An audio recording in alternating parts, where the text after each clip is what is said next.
오늘은 변증의 실제 사례를 성경에서 찾아 살펴보겠습니다. 구약에서 하나, 신약에서 하나를 볼 겁니다. 그 전에 잠시 복습 시간을 가져봅시다. 지난 2시간에는 믿음과 지식, 믿음과 이해의 관계를 배웠습니다. 내용이 조금 복잡했지요. 지난 시간에는 플라톤의 구분에 따르지 않고 극복하려고 한 세 번째 방식에도 결국 신앙을 이해하고자 하는 경향이 포함되어 있었다는 걸 보았습니다. 이성을 가진 사람이니까 당연한 일이지요. 테르툴리아누스처럼 기독교 신앙은 애초에 이해가 안 되니까 그냥 믿어야 한다 한 사람도 있었지만, 아우구스티누스에서 시작하여 안셈으로 이어지는 전통에서는 믿은 바를 깨달아 보려고 애를 썼다 했지요. 우리도 신앙의 선배들을 본받아 우리 시대에 맞는 이해를 추구하고 그것으로 효과적인 변증을 하면 좋겠다는 것이 지난 시간의 결론이었습니다. 이제 변증 사례를 보겠습니다. 변증의 원리를 삶으로 실천한 구체적인 사례 2개를 배웁니다. 첫 변증은 아브라함의 변증인데, 성경은 이 변증이 가장 멋진 사례로 소개하고 있습니다. 아브라함은 우리 믿음의 조상이면서 변증에 있어서도 최고의 모범입니다. 첫 시간에 베드로가 온유와 두려움으로 변증하라 그렇게 권한 말씀 보았지요. 그때 베드로가 염두에 두었던 사람이 바로 오늘 본문의 이 아브라함입니다. 우리도 아브라함처럼 변증해야 된다, 그런 뜻입니다. 베드로뿐 아니라 신약 성경 여러 곳에서 아브라함을 멋진 변증가로 소개하고 있습니다. 신약 성경이 관심을 갖는 아브라함의 변증은 창세기 23장의 사건입니다. 오늘은 성경 본문 연구가 되겠습니다. 본문을 읽어오셨을 거니까 간단하게 요약만 하겠습니다. 아브라함의 아내 사라가 죽은 뒤 아브라함이 사라의 매장지를 구입하려고 합니다. 근데 그 지역 부족인 해쪽 사람들을 만나 매장지를 구입하고 싶다는 의사를 전달했더니 사람들이 아브라함은 자기들의 지도자라 하면서 자기네들 무덤 가운데 아무거나 그냥 쓰셔도 된다고 했습니다. 그러자 아브라함은 그 자리에 엎드려 사람들에게 절을 했습니다. 매장을 허락해 주어 고맙다는 뜻도 있지만 사실은 돈을 주고 사겠다는 말을 하기 위해서였습니다. 무료로 쓰라고 호의를 베푸는데 굳이 돈을 내겠다 그러면 언짢을 수도 있지 않겠습니까? 그렇게 절을 한 다음 막벨라 굴이 마음에 드니까 주인한테 말해서 그걸 자기한테 팔도록 해주면 아내 매장지로 쓰겠다고 말했습니다. 그랬더니 그 굴의 주인인 에브론이 나서서 굴뿐 아니라 주위의 땅까지 그냥 무료로 드리겠다고 모든 사람 앞에서 제안을 했습니다. 그러자 아브라함이 또 엎드려 사람들에게 절을 했습니다. 그리고 돈을 낼 테니 값이 얼마인지 말해달라고 부탁합니다. 그런데 에브론은 땅값은 400세겔이지만 우리 사이에 어떻게 돈을 받겠느냐 그랬습니다. 그 말을 들은 아브라함은 두말하지 않고 은 400세겔을 지불하고 그 땅을 매입해 사라의 매장지로 썼다는 내용입니다. 사라의 매장지를 구하는 과정에서 가장 중요한 점이 바로 돈을 주고 샀다는 사실입니다. 해쪽 사람들은 무료로 쓰라고 거듭 권했지요. 처음에는 나무 무덤이나 마음대로 쓰시오 그랬고, 막벨라 굴을 사겠다고 그러니까 그 굴과 주변 땅까지 그냥 무료로 쓰라고 그랬습니다. 그런데 아브라함은 그 제안을 다 뿌리치고 기어이 땅값을 지불하고 그 매장지를 자기 소유로 만든 다음 거기에 사라를 묻었습니다. 아브라함이 땅을 그냥 받지 않고 돈을 내고 구입한 행위는 믿음의 행위였습니다. 이 점 하나는 명확합니다. 그런데 그게 어떤 점에서 믿음인가에 대해서는 다소 혼동이 있습니다. 많은 사람이 아브라함이 하나님의 약속을 믿었기 때문에 끝까지 돈을 지불했다고 봅니다. 하나님이 아브라함에게 그 땅을 너와 내 후손에게 주마 하셨는데 그 약속을 믿었기 때문에 기어이 돈을 내고 자기 소유로 만들었다는 것입니다. 언뜻 들으면 그럴듯해 보이지요. 그런 설교도 아마 많이 들어보셨을 겁니다. 그런데 성경에 따르면 그건 엉터리 설명입니다. 만약 아브라함이 하나님의 약속을 믿었기 때문에 그 땅을 돈을 주고 산 것이라면 그 돈 많던 아브라함이 왜 더 많은 땅을 사지 않았는지 설명이 안 되지요. 매장지도 사실 에브론이 주위 땅까지 다 주겠다는 바람에 좀 넓게 샀지. 아브라함은 굴 하나만 사고 싶어 하지 않았습니까? 또 훗날 이스라엘 백성이 가나안 땅을 정복할 때도 아브라함이 돈을 주고 샀으니까 우리 땅이다. 뭐 그런 말 전혀 하지 않습니다. 신약 성경이 아브라함의 이 행동을 믿음의 행동이라 칭송할 때도 땅을 돈 주고 샀다는 이야기는 일절 언급하지 않습니다. 하나님의 약속을 믿었기 때문에 땅을 돈을 주고 샀다는 해석은 성경적 관점이 아니라 유대인의 관점입니다. 팔레스타인 사람들을 쫓아내고 그 땅을 차지하기 위한 정당성을 창세기에서 찾겠다는 해석이지요. 종교와 정치를 뒤섞는 근본주의적 오류입니다. 그런데 이런 유대인의 관점이 유대인 학교에서 공부한 개신교 학자들을 통해 교회에 많이 침투했습니다. 트리니티 신학교의 구약 교수 월터 카이저, 그런 유대인 관점을 교회에 주입한 사람입니다. 복음주의 신학교 교수지만 박사학위는 유대인 학교에서 했거든요. 유대인은 신약이 없습니다.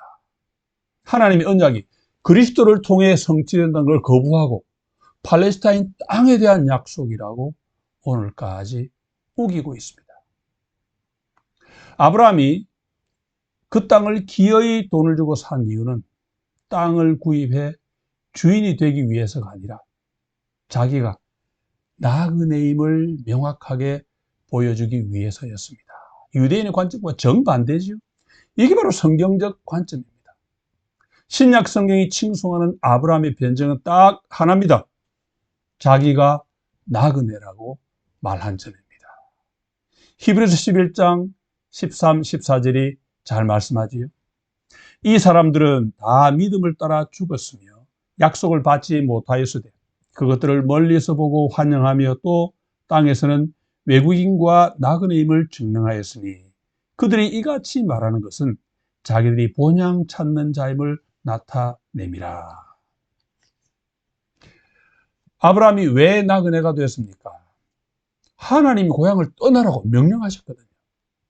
그런데 고향을 떠나 하나님이 약속하신 가나안 땅에 와서도 정착하지 않고 나그네로 떠돌며 살았습니다. 왜요? 하나님이 떠나라 하신 이유가 이 세상에서 다른 곳을 주겠다 하신 약속이 아니고 이 땅이 아닌 하늘의 땅을 주겠다는 약속, 곧 앞으로 오실 메시아를 통해 구원해 주겠다는 약속인 줄 알았기 때문입니다. 그래서 방금 본 히브리서 본문 표현대로 그 약속을 멀리서 보고 환영했기 때문입니다. 나는 외국인이고 나그네입니다. 그런 말은 곧 나는 하나님의 구원을 받은 사람입니다. 이 땅이 아닌 영원한 본향을 바라보며 삽니다 하는 변증이라는 거지요. 아브라함이 매장지를 사려고 해쪽 사람들을 만나 가장 먼저 한 말도 이렇습니다. 나는 당신들 중에 나그네요 거류하는 자이니 당신들 중에서 내게 매장할 소유지를 주어 내가 나의 죽은 자를 내 앞에서 내어다가 장사하게 하시오. 나그네요 떠돌입니다. 만약 땅을 사면 어떻게 됩니까? 땅 주인이 되지. 아브라함은 주인 아닌 나그네로 살고 싶었습니다. 그래서 엄청난 부자였지만 가나안 땅 안 사고 나그네로 계속 떠돌며 살았습니다. 나중에 스데반도 설교에서 뭐라고 말합니까? 그러나 여기서 발붙일 만한 땅도 유업으로 주지 아니하시고 손바닥만한 땅떼기도 안 주셨습니다. 그럼 나그네인데 매장지는 왜 돈을 내고 샀습니까? 뭐 일단 땅이 필요하죠. 사람이 죽었는데 시체를 갖고 다닐 수 없지 않습니까? 그런데 해쪽 사람들 무덤이 있긴 하지만 그걸 그냥 쓸 수는 없었습니다. 왜요? 내 믿음을 보여줄 수가 없거든요. 아브라함이 무덤으로 쓸 땅을 사려 할 때 해쪽 사람들이 뭐라 했습니까? 당신은 우리 가운데 있는 하나님이 세운 지도자이시니 에브론이 자기 땅을 공짜로 주려고 할 때도 뭐라 했습니까? 땅값은 은 400세겔이나. 그것이 나하고 당신 사이에 무슨 문제가 되리까? 우리 동족인데, 한 식구인데, 우리 사이에 어떻게 돈을 주고받고 하겠습니까? 그래서 아브라함이 더 돈을 내리고 한 겁니다. 해쪽 사람들이 말을 그렇게 하는 바람에 돈을 안 낼 수가 없었습니다. 기어이 값을 지불한 그 행위는 말보다 더 강한 변증이었습니다. 나는 당신들 무리에 속한 사람이 아닙니다. 당신들은 여기 발붙이고 살지만 나는 여기서는 그냥 나그네. 저 하늘의 고향이 따로 있습니다. 이게 바로 베드로가 모든 사람에게 항상 변증하라고 말한 뭡니까? 소망의 이유지. 유대인들은 아브라함이 막벨라 굴을 산 것이 상징적 행위라고 하는데 말은 맞습니다. 하지만 팔레스타인 땅이 자기들 것이라는 상징이 아니고 나는 가나안 주민들과는 다르다는 것을 보여주는 그런 상징이었습니다. 베드로는 아브라함의 이런 변증을 우리가 본받아야 한다고 가르칩니다. 모든 사람에게 항상 변증해야 한다는 가르침 앞장에 나오는 그 3장이고 앞장 2장에 나오는 베드로전서 2장 11절을 보면은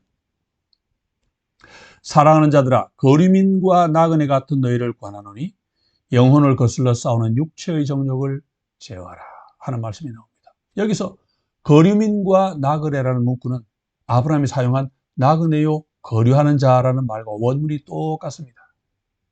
우리를 포함한 신약시대 성도들이 바로 아브라함과 똑같은 나그네라는 말이지요. 그렇게 육체의 정욕을 제어하는 삶은 곧 이 땅에 소망을 두지 않고 아브라함처럼 나그네로 지내며 영원한 본향을 바라보는 그런 삶입니다. 그렇게 나그네로 사는 삶이 바로 변증이지요. 그래서 이 구절에 바로 이어지는 구절이 우리가 첫 시간에 보았던 변증에 관련된 바로 그 말씀입니다. 너희가 이방인 중에서 행실을 선하게 가져 너희를 악행한다고 비방하는 자들로 하여금 너희 선한 일을 보고 오시는 날에 하나님께 영광을 돌리게 하려 함이라. 천국을 바라보며 살기에 이 땅에서 선하게 삽니다. 그게 천국의 핵심 가치거든요. 정직하게, 성실하게, 사랑으로 사는 거지. 우리는 참 진리, 참 보화를 찾았기 때문에 이 땅의 것에는 마음 두지 않습니다. 그런 우리를 사람들은 모함하고 비방하지만 마지막 심판 날에는 하나님의 영광이 드러날 것입니다. 결국 변증의 핵심은 뭡니까? 다르다는 거지. 당신들은 시민이고 땅 주인이지만 나는 나그네고 외국인입니다. 그런 겁니다. 그래서 사람들이 이상하다고 생각하고 궁금해하고 그렇게 나그네로 사는 이유가 무엇인지 묻게 되고 우리는 그런 모든 사람에게 답할 준비를 항상 갖추고 있어야 된다는 거지. 변증이 뭡니까? 부당한 오해를 풀어주고 우리 신앙을 소개하고 납득 안 되는 것은 설명해 주는 거라 그랬지요. 핵심은 우리가 가진 신앙을 사람들과 나누는 것입니다. 내가 그들과 다를 때 할 수 있는 일입니다. 베드로가 변증의 사명을 가르칠 때 우리가 가질 태도를 두 가지로 말했댔지요. 뭡니까? 하나는 온유, 하나는 두려움입니다. 복음이 중요한데 내 태도가 걸림돌이 되지 않도록 최대한 부드럽게 해야 하고 상대의 영원한 운명이 달려있기 때문에 두려움으로 해야 된다 말씀드렸지요. 베드로가 가르치는 이런 태도 역시 아브라함에게서 찾아볼 수 있습니다. 아브라함은 땅을 구입하면서 2번이나 엎드려 절을 했습니다. 해쪽 전체를 향해 절을 한 것입니다. 우리도 절하는 문화가 있습니다만 서양이나 고대 사람들에게 절은 철저한 겸손의 표시, 또 절대 복종의 표시가 됩니다. 아브라함은 해쪽 그 누구보다 부자였고 또 당시 부자인 만큼 권력도 있었습니다. 사람들도 아브라함을 지도자라 그렇게 부르지 않았습니까? 그렇지만 그들 앞에서 2번이나 엎드려 절을 했습니다. 변증을 위해서였습니다. 아브라함은 자기가 나그네라는 것을 분명히 보여주고 싶었습니다. 그래서 기어이 돈을 내려고 했습니다. 그런데 그냥 주겠다는 사람들에게 돈을 내겠다고 자꾸 그러면 호의를 거절하는 거니까 무리한 행위로 비칠 수 있습니다. 나는 내 믿음을 전하고 싶은데 상대가 오해를 해서 화를 낸다 그러면 그게 무슨 변증이 되겠습니까? 그래서 내 변증이 정말 변증다운 변증이 되도록 최대한의 예의를 갖춘 것입니다. 온유함과 두려움을 함께 담은 절이지요. 인간적으로 보면 굴욕처럼 느껴질 수도 있을 겁니다. 그렇지만 내 믿음의 변증은 하나님의 영광과 직결되는 일이기 때문에 그 정도에 얼마든지 할 수 있지 않겠습니까? 아브라함의 변증은 오늘 우리도 본받아야 할 변증입니다. 오늘 이 변증에서는 온유함과 두려움으로 하라는 것 말고 한 가지를 더 배울 수 있습니다. 뭐겠습니까? 우리의 소망을 바로 전하려면 재정적인 손해도 좀 감수해야 된다는 점입니다. 정확하지는 않겠지만 은 400세겔이면 요즘 돈으로 1억 5천만 원 정도 된다고 합니다. 그 정도를 무료로 주겠다고 그랬으니까 대박입니까? 전혀 아닙니다.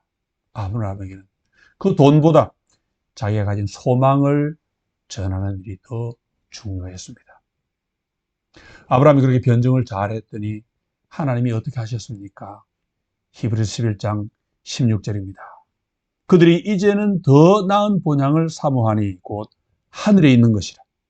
이러므로 하나님이 그들의 하나님이라 일컬음 받으심을 부끄러워하지 아니하시고 그들을 위하여 한 성을 예비하셨느니라. 우리가 하나님의 백성이라는 사실을 부끄러워하지 않고 잘 변증하면 하나님도 우리의 하나님 되심을 부끄러워하지 않으시고 우리가 가진 소망대로 영원한 본향의 성을 마련해 주십니다. 오늘 우리에게도 그대로 적용되는 말씀이 아닐 수 없지요.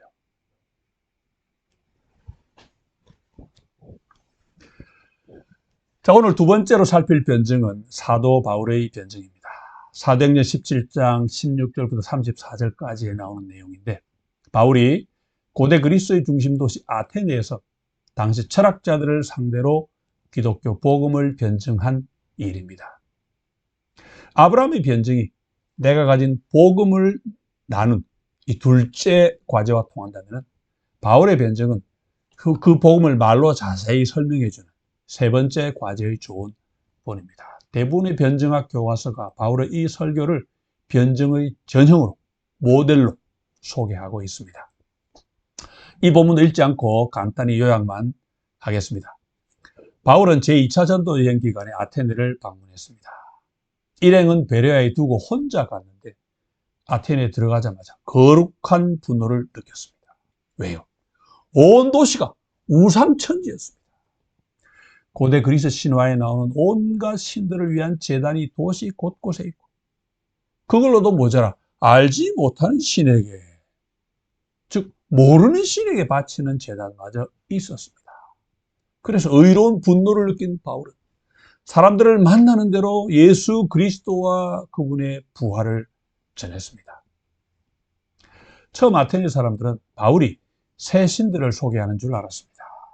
예수의 부활을 전하는데 예수는 헬라어로 남성 명사고 부활은 여성 명사거든요. 그래서 예수라고 하는 남신하고 부활이라고 하는 여신을 전하는 줄 안 거지요. 뭐 예수를 전했으니까 하나는 맞긴 했습니다. 바울은 당시 철학의 주류였던 스토아 학파하고 에피쿠로스 학파 사람들하고 논쟁을 벌였습니다. 스토아는 온 우주가 신과 통한다 그렇게 믿으면서 도덕적인 금욕의 삶을 살던 학파였고 에피쿠로스는 쾌락주의를 표방했지만 더욱 좋은 쾌락을 더 오래 즐기기 위해 열심히 살면서 나름 금욕도 하던 사람들이었습니다. 이들은 바울과 한참 논쟁을 하다가 좀 더 자세히 알아보고 싶어서 바울을 아레오바고로 데리고 갔습니다. 그리스의 중심 도시 아테네 한가운데는 아크로폴리스라는 높은 언덕이 있고 그 언덕 위와 주변에는 온갖 신전이 모여 있었습니다.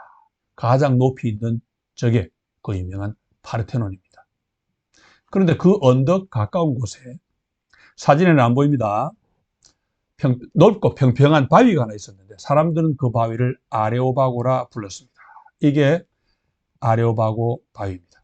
아크로폴리스 언덕에서 이렇게 내려다본 모습인데 이곳은 평소 배심원들이 모여 재판을 하는 곳이었는데 바울은 재판을 받은 건 아니고 사람들이 바울의 말을 제대로 들어보겠다 해서 그 바위에 선 것입니다. 지금 수많은 아테네 사람들이 바울의 말을 들으려고 모여 있습니다. 다가가서 전도를 해도 귀찮다고 도망을 가는 형편에 얼른 전도해 주시오 하고 이렇게 모였으니까 얼마나 좋은 기회입니까? 바울은 이미 멋진 접촉점을 알고 있습니다. 뭐겠습니까? 둘째 시간에 보았지요. 칼뱅이 말한 바로 그 종교의 씨지요. 아덴 사람들아 너희를 보니 범사에 종교심이 많도다. 여러분 신을 섬기고자 하는 마음이 참 크군요. 그러면서 모르는 신에게 바치는 그 제단을 언급하면서 여러분이 모르는 그걸 제가 알려드리겠습니다. 그러면서 이야기를 시작합니다. 지금 청중은 그리스 사람, 곧 헬라인입니다. 바울은 유대인에게 말할 때하고 완전히 다르게 접근합니다. 유대인에게는 하나님의 언약을 이야기하면서 그 약속의 성취로 오신 분이 예수 그리스도다 그렇게 소개를 했습니다. 그런데 헬라인은 성경이 없습니다. 하나님의 언약도 모릅니다. 그래서 하나님을 모른다는 전제에서 그들과 통할 수 있는 자료를 최대한 동원했습니다. 바울은 곧바로 하나님이 어떤 분이신지 소개했습니다. 천지를 창조하시고 지금도 다스리시는 분이라 했습니다. 헬라 사람들도 창조주 개념은 있었습니다. 사람의 생명도 신이 준다고 알고 있었고 인류 역사도 신이 주관하신다고 알고 있었습니다. 성경을 모르는 사람들도 그 정도는 알고 있습니다. 바울은 그걸 그대로 이용했습니다. 그러면서 하나님은 가까이 계시면서 사람들이 더듬어 찾기를 바라신다 그랬습니다. 우리 이미 본 구절이지. 그런 다음 바울은 다소 충격적인 발언을 합니다. 우리가 그를 힘입어 살며 기동하며 존재하느니라. 당시 철학자의 글을 인용한 건데 지난주 숙제드렸지요. 여기서 말하는 그가 누구인지 혹시 알아보셨습니까? 여기서 그는 바울이 믿는 하나님이 아니고 신들의 왕 제우스를 가리킵니다. 이상하지 않습니까? 지금 바울의 삶이 뭡니까? 거짓신을 버리고 참 하나님을 섬기도록 만드는 거 아닙니까? 우상을 많이 섬기고 참을 수가 없어 전도를 시작하지 않았습니까? 그런데도 제우스가 아니고 여호와 하나님입니다. 그렇게 고쳐주지도 않고 마치 그 철학자의 말이 옳은 것처럼 인용합니다. 바울은 거기서 그치지 않고 당시 시인의 시를 또 한 구절 인용합니다. 우리가 그의 소생이라. 여기서 그도 제우스입니다. 여러분의 시인도 우리가 신의 자녀라고 말했지요 하면서 마치 그 시인이 제대로 말한 것처럼 인용을 한 거지요. 사람은 신의 자녀라 하는 이것도 성경을 모르는 사람들도 어느 정도 느낌으로 알 수 있는 것이었습니다. 사람에게 종교의 씨가 있다 가르친 칼뱅도 이 시를 그렇게 풉니다. 그런데 바울은 여기서도 제우스는 틀렸다. 여호와 하나님이 맞다 하고 고쳐주지 않습니다. 바울은 그런 걸 따질 겨를도 없이 곧바로 아테네 사람들을 꾸짖습니다. 우리가 신을 힘입어 살아가는 것이라면 더 나아가 우리가 정말로 신의 자녀라면 어찌 금이나 은이나 돌로 만든 것을 신이라 할 수 있겠느냐 하고 나무란 거지. 여러분의 철학자나 시인의 말이 옳다면 여러분은 지금 신을 완전히 잘못 섬기고 있는 겁니다 하고 지적한 거지요. 여기서 바울의 전략이 드러납니다. 헬라 철학자나 시인의 말이 틀린 줄 바울도 알고 있었지만 그걸 지적하기보다는 그 사람들의 말에 따른다 해도 여러분은 지금 잘못하고 있어 하고 책망을 한 거지요. 성경은 당연히 우상숭배를 죄라 규정하지만 성경을 모르는 사람들에게 그 말이 무슨 소용이 있겠습니까? 그래서 당신들 자신의 사상에 비추어 보아도 그런 행동은 앞뒤가 안 맞는 일 아니요. 그런 거죠. 바울은 당시 철학자들이 사용하던 전형적인 논증법을 사용한 것입니다. 철저하게 이성적, 논리적 방법을 쓴 거지요. 그걸 적절하게 잘 이용해 복음을 전했기 때문에 이 설교가 멋진 변증으로 꼽히는 겁니다. 바울의 변증이 이제 본론으로 들어갑니다. 회개하고 믿으라는 권면이지요. 지금까지는 혹 몰랐다 해도 이제부터는 신을 올바르게 섬겨야 된다 했습니다. 그러면서 하나님이 회개하라고 명령하셨다고 합니다.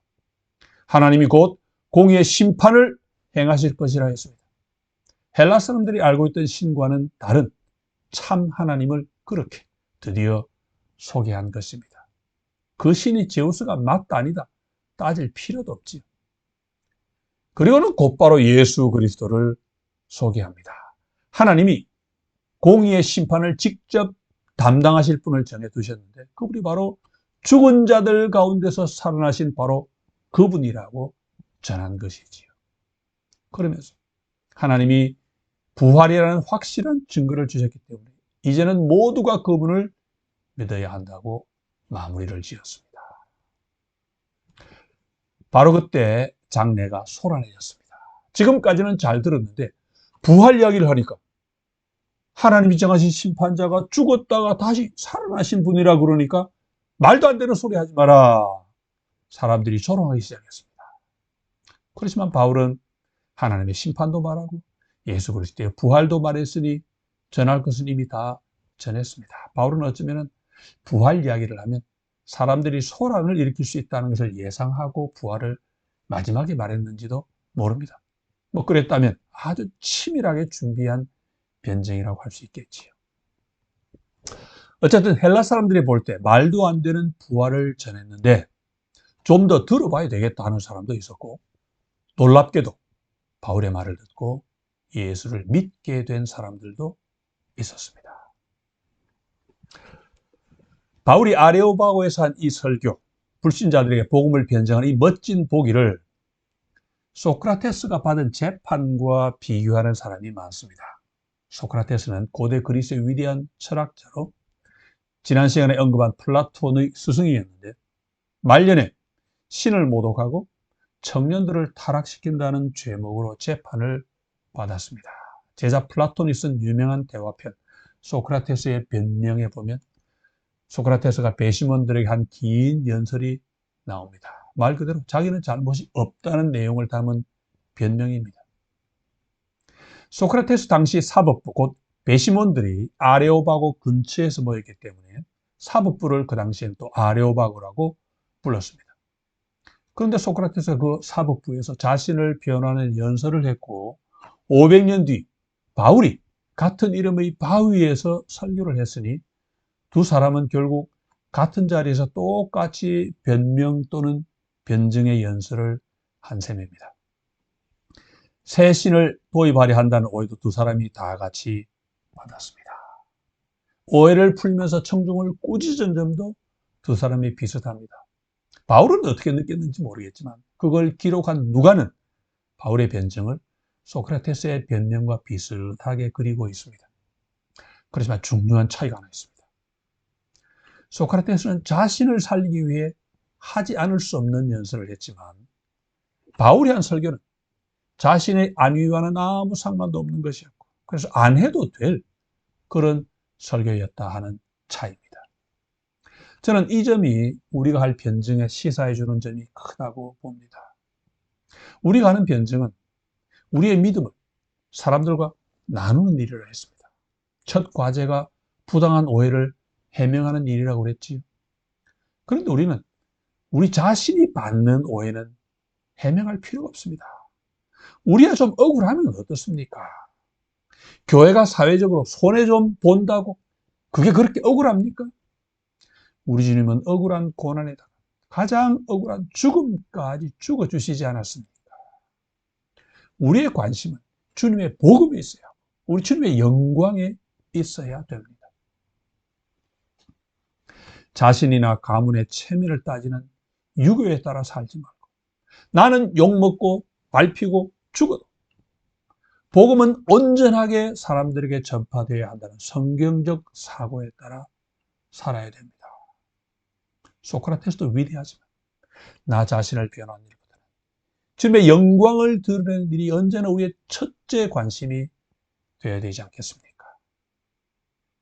바울의 변증 설교를 보면 우리가 안 믿는 사람들에게 복음을 변증하기 위해 어떤 것을 알고 어떤 준비를 갖춰야 될 것인지도 배울 수 있습니다. 둘째 시간에 송악사라는 노래를 한 대목 들었지요. 그런 불교 노래도 써먹을 때가 있을 겁니다. 바울도 제우스를 찬양하는 시를 멋지게 암송해서 인용하지 않았습니까? 바울처럼 우리도 안 믿는 사람과 통할 수 있는 멋진 접촉점을 부지런히 찾아내야 됩니다. 우리가 안 믿는 친구와 대화할 때, 예수를 모르는 이웃과 말을 주고받을 때, 그런 접촉점을 잘 찾아야 됩니다. 그것이 명품을 사모하는 마음일 수도 있고, 스포츠나 케이팝 같은 오락을 즐기는 일일 수도 있습니다. 오늘도 사람들은 모르는 신에게 제물을 드리고 있습니다. 진공청소하고 있는 거지.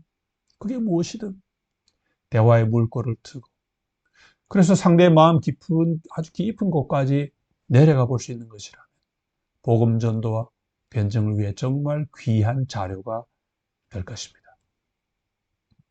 아무도 묻지 않는 우리 시대에 아브라함처럼 큰 손해를 감수하고 사람들 앞에 엎드려 가면서까지 자신이 나그네 힘을 보여줄 수 있다면 얼마나 멋진 변증이 되겠습니까? 거기다가 바울처럼 많이 배워서 멋지게 말까지 할 수 있다면 뭐 더 없이 좋겠지. 이 성경 공부도 그런 훈련의 기회가 되기를 바랍니다. 다음 시간에는 변증학의 주요 주제 가운데 하나인 신존재 증명을 공부하겠습니다. 하나님이 정말로 계시다는 것을 증명할 수 있을까 하는 문제인데, 학교에서 다루는 이론적인 것보다 우리 삶에 실제로 적용되는 구체적인 내용을 중심으로 살펴보겠습니다. 미리 읽을 성경 구절은 시편 14편 1절에서 3절하고 로마서 1장 18절에서 23절입니다. 한 주간 지내시면서 나는 하나님이 살아계시다는 것을 어떻게 확신하게 되었는지, 지금은 무엇을 근거로 확신하는지 한번 생각해 보시면 좋은 준비가 되겠습니다.